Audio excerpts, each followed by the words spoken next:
টাকা আটকে রাখা চলবে না, চলবে না, চলবে না, এই রিটায়ারমেন্টের গ্র্যাচুইটির টাকা আটকে রাখা চলবে না, চলবে না, চলবে না, রিটায়ারমেন্টের লোকেদের হাতে ভাঙা বাড়িগুলো ফিরিয়ে দিতেই হবে, দিতেই হবে, দিতেই হবে। অবহেলিত বাড়িগুলো রিটায়ারমেন্টের লোকের হাতে সব মানছি না, মানব না। মানছি না, মানছি এই লাইসেন্সিং সিস্টেম পুরো বহাল করতে হবে। করতে হবে, করতে হবে। নতুন লাইসেন্সিং সিস্টেম মানছি না, মানবো না। মানছি না, মানবো না, এই নতুন ভাবে লাইসেন্সিং সিস্টেম মানছি না, মানবো না।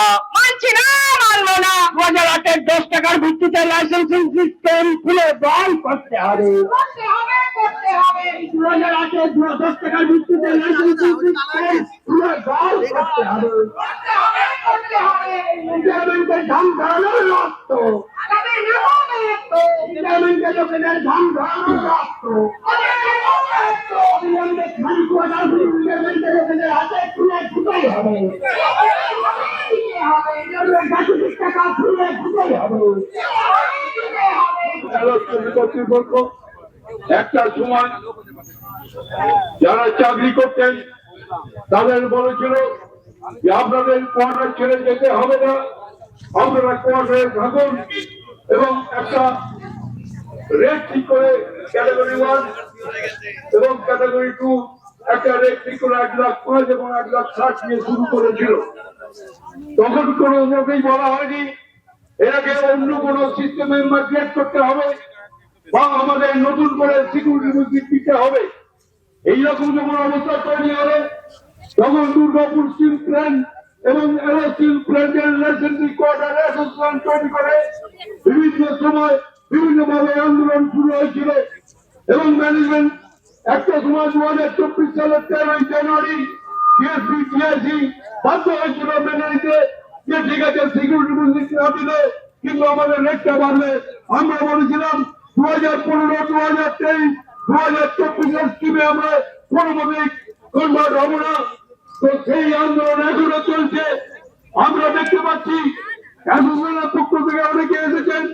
আমরা অরাজনৈতিক সংগঠনের নামে আমরা বিভিন্ন সময় ম্যানেজমেন্টের কাছে এসেছিলাম, কিন্তু আজকে ভারতীয় জনতা পার্টি তারা ভেবে দেখলো যে এটা আজকে কেন্দ্র সরকারের সংস্থা, কেন্দ্র সরকারকে চাপ সৃষ্টি করতে হবে, দলীয় পতাকা নিয়ে দলীয় মানুষের আবেগকে কাজে লাগিয়ে আজকে এই প্রার্থী যারা হতে চলেছে সেটা থেকে তাদের পদে দেওয়ানোর প্রয়োজন আছে। আমাদের এখানে মিনিমাম দাবি যে 2008 এবং 2009 তোমরা যেভাবে 3 বছর অন্তর রিনিউয়ালের কথা বলেছিলে এবং তখন 10 টাকা এবং 15 টাকা মাসিক ভাড়া যেটা বলেছিলে এবং 3 বছর পর রিনিউয়াল যখন হবে তখন তাদের 10% ইনক্রিজ করার কথা বলা হয়েছিল, অর্থাৎ 10 টাকার ভাড়াটা 11 টাকা 3 বছর পর এবং 15 টাকার ভাড়াটা 15 টাকা 50 পয়সা 3 বছর পর হওয়ার কথা ছিল। বলেছিল এই রিনিউয়াল 3 বছর পর তোমরা রিনিউয়াল হওয়ার পর এগুলোকে রিলিজ করে দেওয়া হবে। আমরা ম্যানেজমেন্টের সঙ্গে যেমন বলতেছিলাম, ম্যানেজমেন্টকে আমরা বলেছিলাম আপনারা কি চান বলুন। তারা বলেছিল আমরা একটা স্কিম করতে চাই। আমরা বলেছি আমরাও চাই একটা স্কিম, কারণ একটা কোয়ার্টার লিজিং, একটা কোয়ার্টার লাইসেন্সিং, একটা কোয়ার্টার হ্যারাসমেন্ট এগুলো আমাদের অর্থ সম্মানে রাখছে। তখন ম্যানেজমেন্ট বলেছিল আমরা একটা স্কিম কাউন্সিলে চালু করতে চাই। আমরা বলেছিলাম আমরা একটা স্কিম করবো, কিন্তু আপনারা কোন স্কিমটা লাইক করছেন। ম্যানেজমেন্ট বলেছিল 33 মাসের স্কিমটা। আমরা যখন বলেছিলাম 33 মাস কেন, 33 বছর নয় কেন। আজকে ম্যানেজমেন্ট 2008 একটা স্কিম, 2015 সালে একটা স্কিম, 2023 সালে একটা স্কিম, 2024 সালে একটা স্কিম বলছে তোমাদের রেস্ট অফ মানিটা তোমাদের সিকিউরিটি ডিপোজিট হিসেবে দিতে হবে। আমরা ম্যানেজমেন্টকে বলেছিলাম মনে করুন 5 বছর আগে আপনি একটা জমি নিয়েছেন 1 লাখ টাকা পার কাঠায়, আজকে আমরা সেই জমি নিতে যাচ্ছি সেটা 2 লাখ টাকা পার কাঠা হয়েছে। ল্যান্ডলর্ড যদি বলে আপনি রেস্ট অফ মানিটা দিন, আপনি নিয়েছেন 1 লাখ টাকা, কোন বাবু নিয়ে 2 লাখ টাকা, রেস্ট অফ মানিটা দিন, আপনি কি দেবেন? তখন ম্যানেজমেন্ট চুপ করছে। আমরা বলেছিলাম কোন রকম সিকিউরিটি ডিপোজিট দুবার দেওয়া যাবে না, এটা কিন্তু অ্যাজ পার রুলস। ম্যানেজমেন্ট সেটা মেনে নিয়েছিল ভারবেলি, কিন্তু অফিসিয়ালি নয়। আমাদের কথা হচ্ছে এখন ম্যানেজমেন্ট এক এক সময় এক এক বছরে এক একটা করে স্কিম লাগু করবে, আর সেই স্কিমে আমাদের মাথার উপরে চলতে হবে। এই জিনিস মেনে নেওয়া যায় না। দুর্গাপুর স্টিল টাউনশিপের যে কোয়ার্টার গুলো যদি আজকে প্রাক্তন শ্রমিকরা তাদের টাকা পয়সা দিয়ে ম্যানেজমেন্টের হিসাব অনুযায়ী যদি না কিনে নিত, তাহলে এখানে পুকুর চাষ হতো, এখানে কিন্তু অসামাজিক মানুষের ভিড় হতো। সেখান থেকে টাউনশিপের সুস্থ পরিবেশ বজায় রাখতে প্রাক্তন শ্রমিকরা যেভাবে আটটা পরিশ্রম করার পর কোয়ার্টারগুলোকে বুক দিয়ে আগলে রেখেছে, আমরা এটা কোনো মতে ছেড়ে দেবো না। তাই ভারতীয় জনতা পার্টি বলেছে যে আজকে আমরা দলগত ভাবে প্রোগ্রাম করবো। আপনারা নন পলিটিক্যাল প্রোগ্রাম যেমন এতদিনের নামে করতেন করুন, যে দলগত ভাবে প্রোগ্রাম করবো এই কারণে, কারণ দলটা কেন্দ্র সরকারে আছে, কেন্দ্র সরকারের সংস্থা দুর্গাপুর স্টিল অ্যাসোসিয়েশন, স্বাভাবিকভাবে আমরা এই দাবি পূরণ করার জন্য যতদূর যেতে হয় যাবো। তাই বলি ভারতীয় জনতা পার্টির উপস্থিতি আজকে যে প্রোগ্রামটা নিয়েছে, এই প্রোগ্রামে আমাদের জেলার সহ সভাপতি অপোজিশন সংগ্রামী চন্দ্রশেখর ব্যানার্জি আছেন, এখানে প্রদীপ মন্ডল আছেন, এখানে কৃষ্ণচন্দ্র মাল মহাশয় আছেন, সুমন্ত মন্ডল আছেন, তাদের কাছে জয় মিত্র আছেন, বৈদ্যনাথ সোরেন আছেন। তাদের কাছে আমাদের একান্ত অনুরোধ, আপনারা এই লড়াইকে শেষ দিন বন্ধ লড়াই পর্যবসিত করে যতদূর যেতে হয় আমরা কোয়ার্টার অ্যাসোসিয়েশনের মানুষ আপনাদের সঙ্গে আছি এবং থাকবো। এই সমস্যার না মেটা পর্যন্ত আমরা এক ইঞ্চি জমি ছাড়বো না। আগামী দিনে যে কোনো লড়াই সকলের সহযোগিতা পাবো। আমাদের মধ্যে সুদাম মুখার্জি আছেন, সুভাষ ঘোষদা আছেন, আমাদের কোয়ার্টার অ্যাসোসিয়েশনের মাননীয় সভাপতি। সকলকে শুভেচ্ছা অভিনন্দন জানিয়ে আমি আমার ছোট কথা শেষ করছি। নমস্কার। আমাদের মাননীয় নেতা চন্দ্রশেখর বাবু এসে গেছেন। আমি ওনাকে তো অবশ্যই এখানে কিছু বলার জন্য থাকবেই, তার আগে দুটি কথা আমি আপনাদের সামনে বলতে চাই। দুর্গাপুর শিল্পনগরী সমগ্র শিল্পাঞ্চলকে বাঁচিয়ে তোলার জন্য এই আজকের আমাদের এই আন্দোলন, এবং এই আন্দোলনটা হচ্ছে বিজেপির নেতৃত্বে, বিজেপির যারা আমাদের এখানে লিডারশিপ আছেন তারা ফিল করেছেন যে আজকে দুর্গাপুর বাসীদের কাছে অনেক রকম নানা রকম সমস্যা আসছে এবং সমস্যা তৈরি করা হচ্ছে। সুতরাং এই দাবিতে আজকে আমাদের নেতৃত্ব এইখানে আমাদেরকে উৎসাহ জুগিয়েছেন যে আমরা একটা আন্দোলন গড়ে তুলি। এই ম্যানেজমেন্ট, বর্তমান যে ম্যানেজমেন্ট আছে, সেল কর্তৃপক্ষের অধীনস্থ দুর্গাপুর স্টিল প্ল্যান্ট ও অ্যালো স্টিল প্ল্যান্টের অন্তর্গত স্টিল টাউনশিপের স্থানীয় কর্তৃপক্ষ কর্তৃক অমানবিক এবং আইন বিরুদ্ধ তুগলকি কার্যকলাপ করার বিরুদ্ধে গর্জে উঠুন। বন্ধু, 2001 এবং 2 সালের তৎকালীন ডিএসপি ও এসপি কারখানার রুগ্ন অবস্থা থেকে বাঁচাবার জন্য এমপ্লয়ি ও এক্স এমপ্লয়ীদের প্রতি কর্তৃপক্ষের কাতর আবেদন ছিল, ওন ইয়োর ওন হাউস, মানে কোয়ার্টারটি আপনার হয়ে যাবে, আপনারা নিন এবং স্টিল প্ল্যান্টকে বাঁচান। এসপি ডিএসপি ক্রমশ মৃত নগরীর দিকে এগিয়ে যাচ্ছে, তাকে আপনারা উদ্ধার করুন। এবং সেই আবেদনে সাড়া দিয়ে বহু শ্রমিক ভাই বন্ধুরা ব্যাংক লোন বা অন্য কোনো সংস্থা থেকে কর্জ করে কিংবা অবসরকালীন প্রাপ্য টাকা, খুব সামান্য টাকাই পেয়েছিলেন, সেই টাকা কাটিয়ে স্টিল টাউনশিপে কোয়ার্টার ক্রয় করেছেন। অবশ্যই as per where is basis অবস্থায়, অর্থাৎ যেখানে যেমন আছে, ভাঙা ফুটো জানলা কার্নিশ, গাছ গজিয়ে যাওয়া, ছাদ ভেঙে যাওয়া, জল চুইয়ে পড়া অবস্থা, এটাই নিতে হবে। এর অর্থটা হচ্ছে অ্যাজ এ ওয়্যার ইজ। যদিও শ্রমিকদের তখন অবসরের পর একটা আস্তানার দরকার ছিল এবং কারখানায় বাঁচাবার তাগিদও ছিল, একতরফা এবং সাধারণ শ্রমিকদের কাছে যা ছিল অত্যন্ত দুর্বোধ্য। যেসব সার্কুলার দিয়েছিলেন তখন ইংরেজিতে, উচ্চতর কর্তৃপক্ষ এরকম শ্রমিকদের ভুল বুঝিয়ে বাড়ি বিক্রি করে কোয়ার্টার কমপ্লিট করতে ব্যর্থ ছিলেন। শ্রমিকদের প্রতি কোয়ার্টার বিক্রি করে তাদের তৎকালীন দুর্বলতার সুযোগ নেওয়া হয়েছে। অত্যন্ত সাবলীল এবং স্বাভাবিকভাবেই মানুষ কোয়ার্টার ক্রয় করে তাদের মতো ভদ্র পরিবেশে বসবাসযোগ্য করে তোলার জন্য, তাদের নিজস্ব পছন্দ মতো জানলা দরজা আরো পোক্ত করার জন্য, ছাদ থেকে জল যাতে না পড়ে তার জন্য রিপেয়ারিং ও রিপ্লেসমেন্ট করবে বা কিছু রঙের পরিবর্তন করবেন না, অ্যাডিশনাল অল্টারনেট করবেন, এটাই স্বাভাবিক।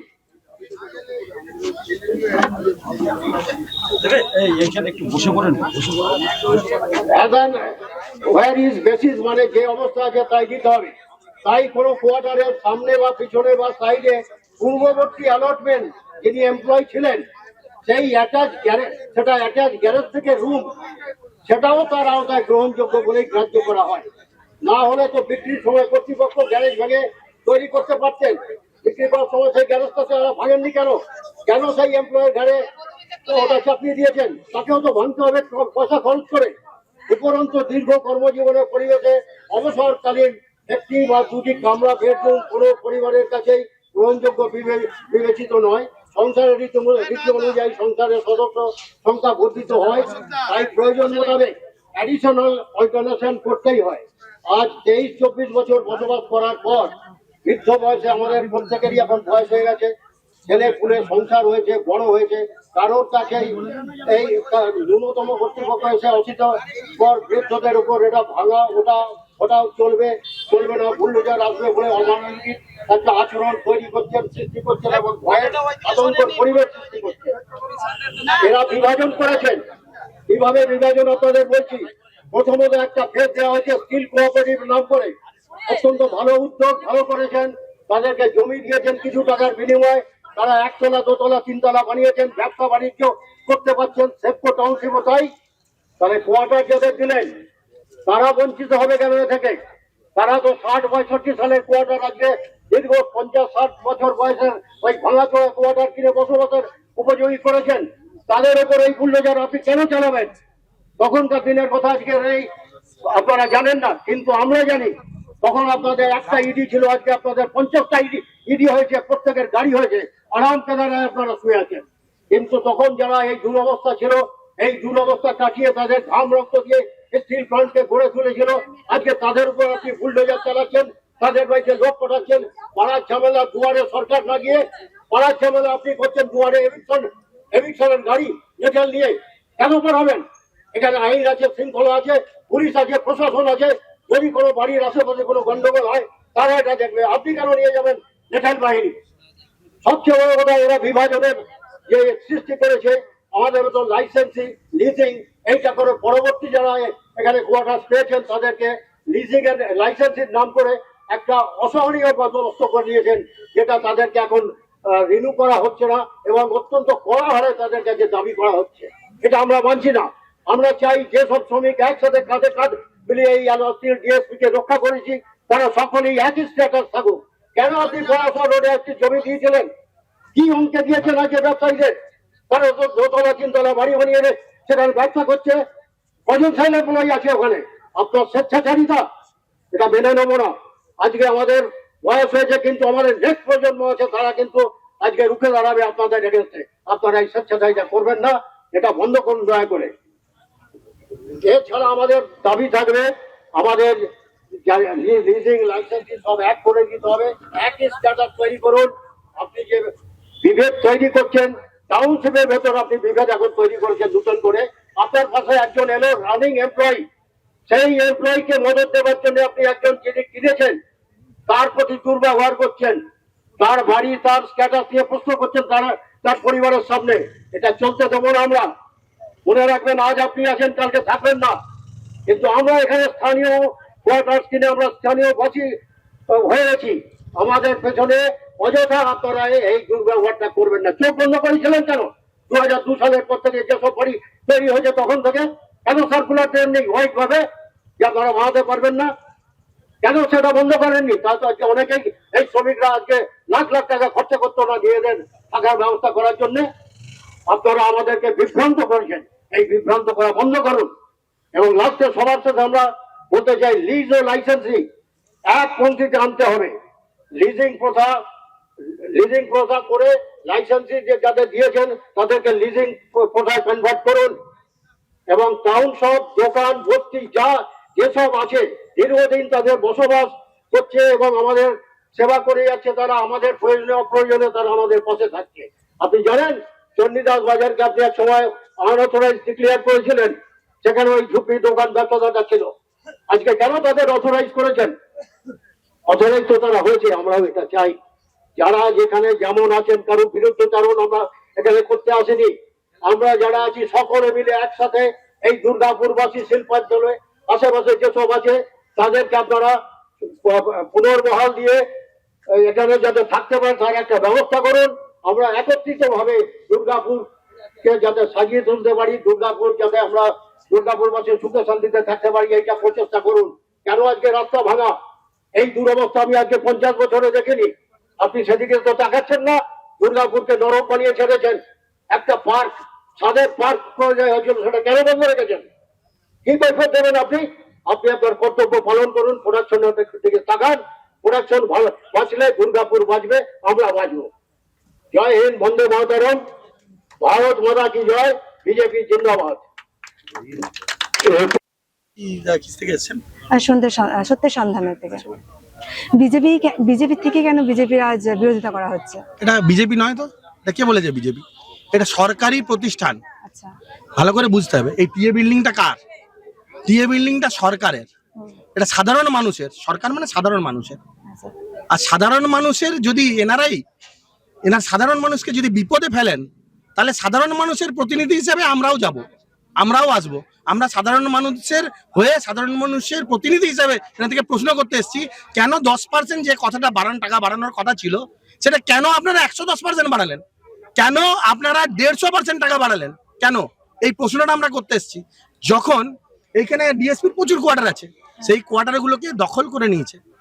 কারা দখল করেছে? এখানে তৃণমূলের কিছু গুন্ডা বাহিনীরা সেখান থেকে কি করছে, ওখানে প্রতিদিন ওখানে মদের আসর বসছে। এখানে কি দলে দলে ঝামেলা হচ্ছে? দলে দলে ঝামেলা নেই, এতে তার এই যে তৃণমূল যে বলছে- একদম তৃণমূলের এখানে কিছু গুন্ডা আছে, কিছু বদমাইশি যারা কোয়ার্টারগুলো দখল করে রেখেছে। এই কোয়ার্টারগুলো দখল করে সেখানে অনৈতিক কাজ চলছে, মদের ঠেক চলছে। এখানে ওই কোয়ার্টারগুলো দখল করে ওগুলোকে আবার ভাড়া দিয়ে দেওয়া হয়েছে। ভাড়া দিয়ে সেগুলোকে 5,000 10,000 টাকা প্রতি মাসে ভাড়া নিচ্ছে। আর সেইখান থেকে অফিসাররাও সেখান থেকে টাকা নিচ্ছে কিনা সেটাও আমাদের সন্দেহ আছে। তো যারা অনৈতিক আর যারা দুর্নীতি করছে, তারা কেউ যেখানেই থাকুক তারা দুর্নীতিগ্রস্ত, এবং তাদেরকে ধরে তাদের মুখোশটা খুলে দেওয়ার দায়িত্ব হচ্ছে আমাদের সাধারণ মানুষের, বয়স্ক মানুষগুলোর। আজকে এই টিএ বিল্ডিং এর সামনে যারা বয়স্ক মানুষ, যারা 60 ঊর্ধ্ব হয়ে গেছে, 70 বছর 80 বছর, ক্যান্সার হয়েছে, কারু শ্বাসের মানে হার্টের কষ্ট, কারু শ্বাসকষ্টের প্রবলেম আছে, তাদেরকে রাস্তায় দাঁড় করাচ্ছে নির্লজ্জ এই ম্যানেজমেন্ট। আর তার সঙ্গে কিছু তৃণমূলের গুন্ডা বাহিনী আছে, তাদেরকে সাপোর্ট করছে। তার জন্যই এত বড় এদের আসপর্দা হয়েছে। আর এই কাগজটা, এই ক্লজটা কোথায় গেল? 10%-এর জায়গায় 110% বাড়লো কেন? কারা বাড়ালো? এটা প্রশ্ন আমাদের। এর আগেও কি এখানে টিএ বিল্ডিং ঘেরা হয়েছে? অনেকবার ঘুরেছেন এরা, বয়স্ক মানুষরা প্রচুরবার এসছেন, রাস্তায় এসছেন, তখন কি দাঁড়িয়েছে। পজিটিভ কোনো ওনারা বারবার এসছেন, বলেছেন পজিটিভ না। রিপ্লাই? এখানে ওনারা প্রথমে তো দেখাই করতে চাইছিলেন না ওনাদের কাছে। ওনারা যখন তাহলে কি এইবারই প্রথম ওনারা আপনাদেরকে ডেকেছেন ভেতরে? এইবারে ডেকেছেন বলতে, ভারতীয় জনতা পার্টির পক্ষ থেকে এসেছি এবং সমস্ত বয়স্ক মানুষদিকে নিয়ে এসেছি, বাধ্য হয়েছেন ডাকতে। যদি এর পরবর্তীকালেও যদি না ডাকতেন, তাহলে আমরা এখানে এই গেটটা বন্ধ করে দিতাম, ভেতরেই থাকতেন। আর ভেতরে আমরা খাওয়া দাওয়ার ব্যবস্থা করতাম। আমরা অকৃতজ্ঞ নই, নির্লজ্জ নই, আমরা খাওয়া দাওয়া ভেতরে পাঠাতাম, সবকিছু করতাম, কিন্তু আমরাও বসে থাকতাম বাইরে, ওনাদেরকে ভেতরে বসে রাখতাম। বলুন, এদের পরে কি মনে হয় যে ওনারা কোনো রিপ্লাই কি পজিটিভ কিছু আসবে? না, রিপ্লাই কিছুই আসবে না। কারণ হচ্ছে আপনারা বারবার এরকম টিএ বিল্ডিং শুনে রাখুন, এনারা যাদের কথায় লাফাচ্ছে, আচ্ছা কোথাও এরকম আপনি দেখেছেন? এই যে কাদের কথায় লাফাচ্ছে না? আমি বলে দিচ্ছি, যারা আপনারা কোথাও দেখেছেন যে সিকিউরিটি ডিপোজিট দুবার নেওয়া হয়? কোনো কলেজে ভর্তি হোক, কোথাও সিকিউরিটি ডিপোজিট একবার নেওয়া হয়? বারবার সিকিউরিটি ডিপোজিট নিতে হয় নাকি? তো এই সিকিউরিটি ডিপোজিট দুবার নিল কেন? এটা একটা প্রশ্ন। আর যাদের কথায় লাফাচ্ছে তাদের মেয়াদ 2 মাস। 2 মাস পরে তারা টাটা বাই বাই, তারা হচ্ছে ইয়েতে বসে থাকবেন, কালীঘাটে পুজো করবেন। আর আমরা এখানে এই যারা টিএ বিল্ডিং এ যাদের কথায় লাফাচ্ছেন, তাদেরকেও কালীঘাটে পাঠাবো পুজো দেওয়ার জন্য। স্যার, আপনার নাম? আমার নাম সুধময় মুখার্জি। আচ্ছা, আপনি তো কোয়ার্টারে থাকেন। কোয়ার্টারে থাকি। আপনার এখন কি প্রবলেম ফেস করছেন এখন এই মুহূর্তে? প্রবলেম হচ্ছে যে আমরা যে মানে এগ্রিমেন্টে 2009 আমি অ্যালোস্টিলে ছিলাম। অ্যালোস্টিলে যখন লিজিং বন্ধ হয়ে গিয়ে লাইসেন্স পথে চালু হলো, একটা বিশেষ কারণে লিজিং পথা বন্ধ হয়ে গেছিলো, তখন আমাদের বলা হয়েছিল যে লাইসেন্সিংয়ে আপনার কোয়ার্টারটা নিন, 3 বছর পরে এটা রিনিউ করতে হবে, এবং একবার দুবার রিনিউ হওয়ার পর এটা অটোমেটিক্যালি লিজিংয়ে হয়ে যাবে। আমাদের আগে যারা নিয়েছে লিজিং সিস্টেমে তাদের মতন হয়ে যাবে। কিন্তু সেই যে এগ্রিমেন্টটা ব্রিচ অফ কন্ট্রাক্ট, মানে ওই যে প্রতিশ্রুতি ম্যানেজমেন্ট ভঙ্গ করেছিল। 3 বছর পরে ওরা লাইসেন্স রিনিউ করেনি। আমরা নিজেরা গিয়েছিলাম কথা বলতে যে কেন রিনিউ করছে না, সময় হয়ে গেছে। ওরা বলেছিল আমাদের লোকজন নেই, ইনফ্রাস্ট্রাকচার নেই, আপনার টাকা কি বেশি হয়েছে, আপনি থাকুন না, ইলেকট্রিক বিল দিচ্ছেন, কোনো অসুবিধা নেই, থাকুন, ও পরে হবে। এই করে প্রায় 10 বছর কেটে গেল, এখনো রিনিউ হয়নি। 10 বছর পর রিনিউ না করে ওরা নতুন একটা সার্কুলার জারি করলো 2023-এ, বললো সবাইকে ওই স্কিমে মাইগ্রেট করতে হবে। কিন্তু আমাদের এগ্রিমেন্ট যে দলিল আছে তাতে কিন্তু কোনো মাইগ্রেশনের কথা লেখা নেই। আর ওইখানটা ছিল আমাদের একটা এফডি জমা ছিল, মানে সিকিউরিটি ডিপোজিট জমা ছিল। ওরা আবার নতুন করে অনেক টাকা ডিপোজিট চাইছে, সেটা সম্ভব না। এবং সেটা কত টাকা তাও না? ওরা এখন 4 লাখ টাকা চাইছে, সেটা আইন বিরুদ্ধ, সেটা হতেই পারে না। একজন একটা কোনো জায়গা কিনলে পরবর্তীকালে সেই জায়গার দাম বেড়ে যেতে পারে, নতুন যে কিনবে সেই দামে কিনতে পারে, কিন্তু পুরোনো সেই দাম কেন দেবে, এই একটা ব্যাপার। আর যে ভাড়ার ব্যাপার ছিল 15 টাকা 600 পার মান্থ, সেটাকে ওরা করে দিবে 1550। সেটা আমাদের মতন লোকেদের কখনোই দেওয়া সম্ভব না। 10% করে বাড়ার কথা ছিল, ওটা 1000% বাড়িয়ে দিল। আর ওতে কোনো নমিনির নাম ছিল না, ওটা একটা ভুল আমাদের হয়েছে, তখন আমরা দেখিনি। আমি মরে গেলে, আমার বউ মরে গেলে আমার কোয়ার্টারটা কি কাকে নিয়ে চলে যাবে নাকি? তার তো যে কোনো প্রপার্টির নমিনি থাকা উচিত। তা আমাদের ছেলে মেয়েদের নমিনি করতে হবে, এই কটা দাবিতে আমাদের আন্দোলন চলছে। যতদিন না এটা মানছে ততদিন আমাদের এই আন্দোলন চলবে। আমরা 2009 যে এগ্রিমেন্টে কোয়ার্টার নিয়েছিলাম, সেই এগ্রিমেন্টে কোয়ার্টার রিনিউ করব, অন্য কোনো এগ্রিমেন্টে আমি করবো না। বা আমরা কোনো ওনারা কি মাইগ্রেশন বলছে অন্য কোনো কোয়ার্টার রিনিউ করতে বলছে কি? না, ওরা বলছে ওই যে 2023-এর যে সার্কুলার দিয়েছে সেই সার্কুলার অনুসারে রিনিউ করতে বলছে। তাতে আমাদের এখনই 5 লাখ টাকা দিতে হবে, সেটা আমাদের পক্ষে সম্ভব না। এই জন্যই আমাদের আন্দোলনটা চলছে।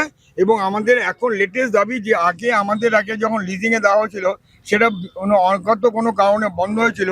আমি যখন কোয়ার্টারটা নিই তখন বলেছিলাম যে আমার আগের লোকেরা লিজিংয়ে পেয়েছে, আমি কেন লাইসেন্স নেবো।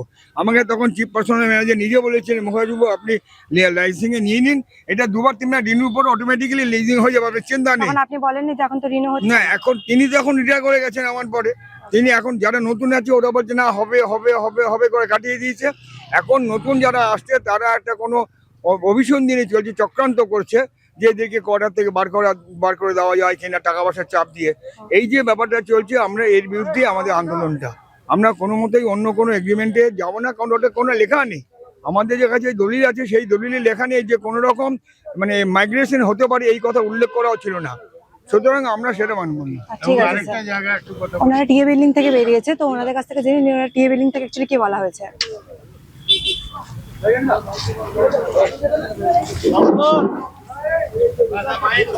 আজ এই যে আজকে যে করেছেন ভারতীয় জনতা পার্টি উদ্বাস্ত সেলের পক্ষ থেকে ডিএসপি ম্যানেজমেন্টের বিরুদ্ধে যে দীর্ঘদিন ধরে তারা সাধারণ মানুষ এবং কোয়ার্টার লিজিং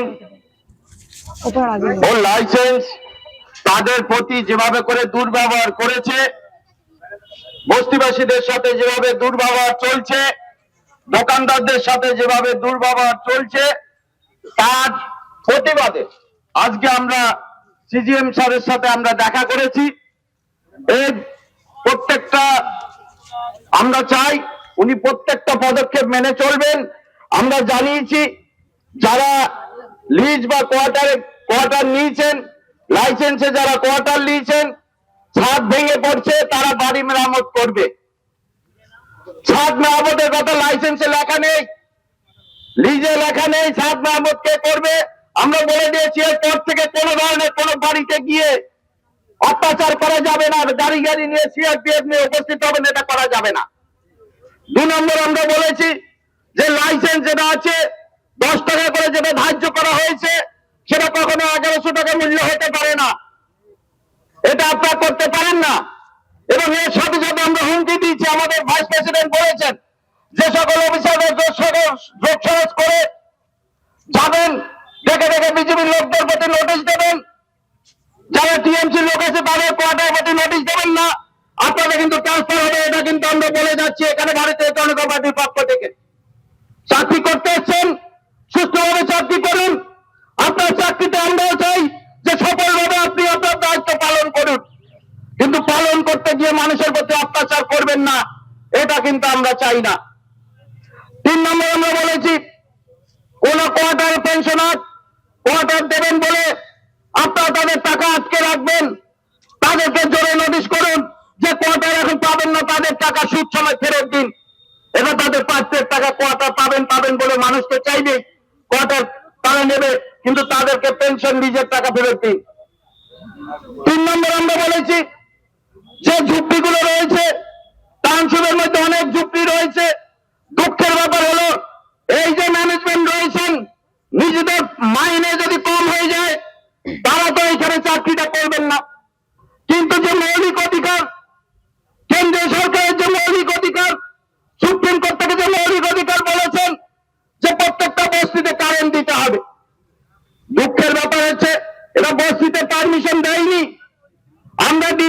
কাছে গেছিলাম, ডিপিএল এর কাছে গেছিলাম, যারা এখানে বিদ্যুৎ দেন, বলছে ডিএসপি থেকে বস্তিগুলোতে বিদ্যুৎ দেওয়া যাবে না, সেই জন্য তো লাইন দেওয়া হচ্ছে না। তো যদি বিদ্যুৎ না দেওয়া যায় সেই লোকগুলো কি করবেন?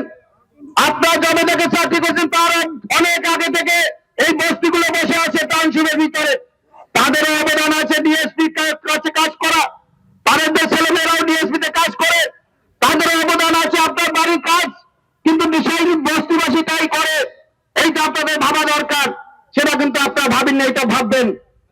4 নম্বর আমরা বলেছি যে শ্রমিকরা রয়েছে 70% কাজ, আজকে ডিএসপি এসপি 70% কাজ ক্যাজুয়াল শ্রমিকরা করেন। যে কোয়ার্টার গুলো টিএমসিরা দখল করে আছে,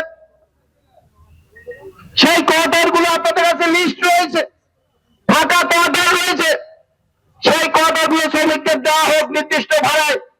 এইটুকু কাজ আপনারা করতে পারবেন না। আপনার কোয়ার্টার যখনই কোনো একটা ডকুমেন্ট পড়ছে, যখনই কোনো একটা নালিশ পড়ছে, সঙ্গে সঙ্গে ডোজার নিয়ে উপস্থিত হচ্ছেন, এটা চলবে না। মিটার রিডিং দিয়ে আপনাদের বিল নিতে হবে, মিটার রিডিং ছাড়া বিল নেওয়া যাবে না। প্রতিনিয়ত মিটার রিডিং দিতে হবে, কোনো মিটার কাটতে পারবেন না, আমাদের চন্দ্রশেখরদা বলেছেন, আমরা প্রতিনিধি হিসাবে সেখানে গিয়ে এটা বলেছি। এবং এটাও বলেছি বস্তিবাসী যারা লাইসেন্স হোল্ডার আছে তাদের সাথে আতঙ্কবাদীদের মতো ব্যবস্থা করা যাবে না। আতঙ্কবাদী তারা নয়, তারাই ডিএসপি কে করে তিলে তিলে করে তুলেছে, এরকম ব্যবস্থা তাদের সাথে করা যাবে না।